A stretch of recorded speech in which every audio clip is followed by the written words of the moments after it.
नमस्कार बंधुगण मु सुरेश चौधरी ट्रैवल विथ सुरेश चौधरी को आपण माननकु स्वागत।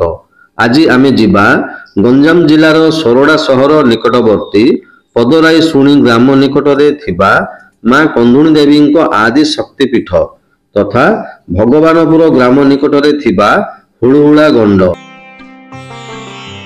एतद व्यतीत आपण सोरडा डैम रो सूर्यास्तर दृश्य देखि पारिबे। पहाड़ उपरे मां खुंटेश्वरी और बाबा सिद्धेश्वर स्वामी मंदिर भी दर्शन करि पारिबे।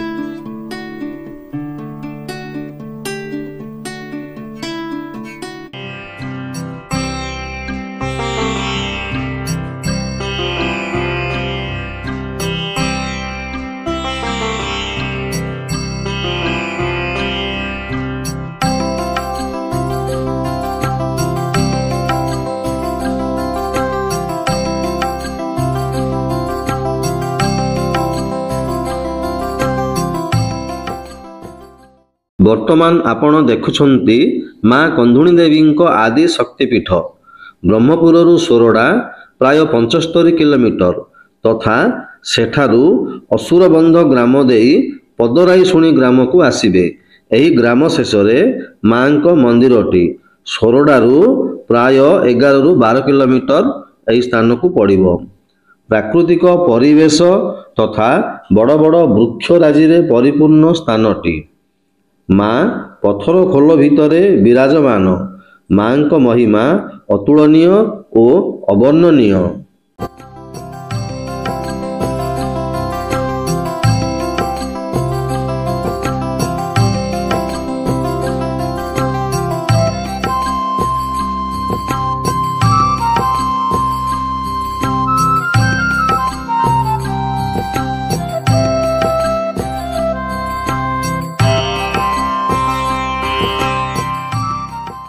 पदराई सुणी ठारू अनति दूर भगवानपुर ग्राम। भगवानपुर गाँ निकटरे हुळहुळा गंड अवस्थित। स्थानटी अतीव मनमुग्धकर। विराट पत्थर खंड सबू जोड़ी होई अछि। चलिबा बेले बहुत सतर्कता जरूरी। विशेष करी छोट पिला मानकर ध्यान देवा दरकार।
एठारे पूर्वरु बहु दर्शक दुर्घटनार सम्मुखीन होइछन्ति।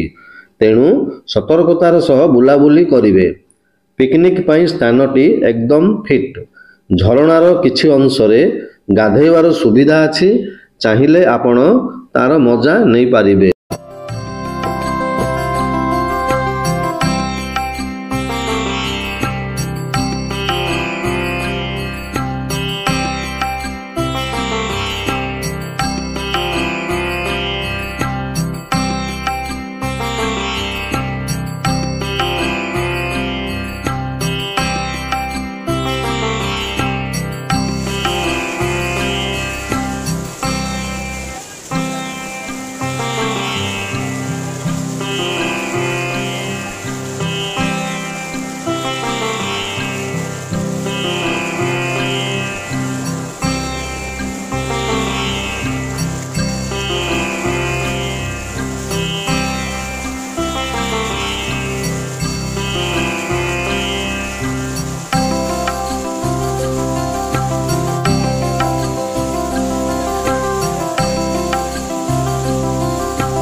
ଏଠାରେ ପ୍ରଭୁ ଶ୍ରୀରାମଙ୍କ ପାଦଚିହ୍ନ ଅଛି ବୋଲି କିମ୍ବଦନ୍ତୀ ଅଛି।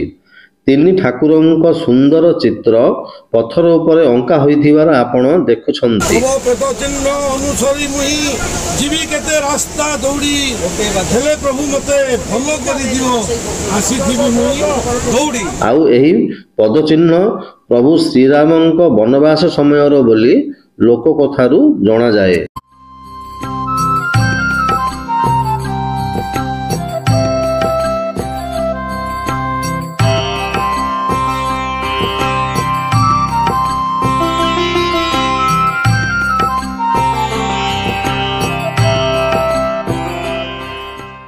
ହୁଳୁହୁଳା ଗଣ୍ଡକୁ ଅନେକ ଦର୍ଶକ ହୁଳୁହୁଳା ଜଳପ୍ରପାତ ବୋଲି ବି କୁହନ୍ତି।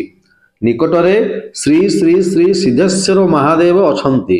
ଗାଧୋଇବା ତଥା ବଣଭୋଜିର ମଜା ନେବା ସହ ମହାଦେବଙ୍କ ଦର୍ଶନ ମନକୁ ପୁଲକିତ କରିଦେବ।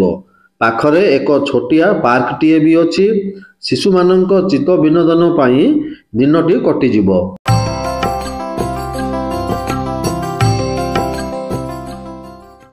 ଦର୍ଶକ ବନ୍ଧୁ, ଭିଡ଼ିଓଟି କିପରି ଲାଗିଲା କମେଣ୍ଟରେ ଜଣାଇବେ।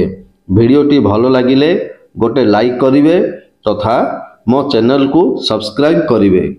ଧନ୍ୟବାଦ।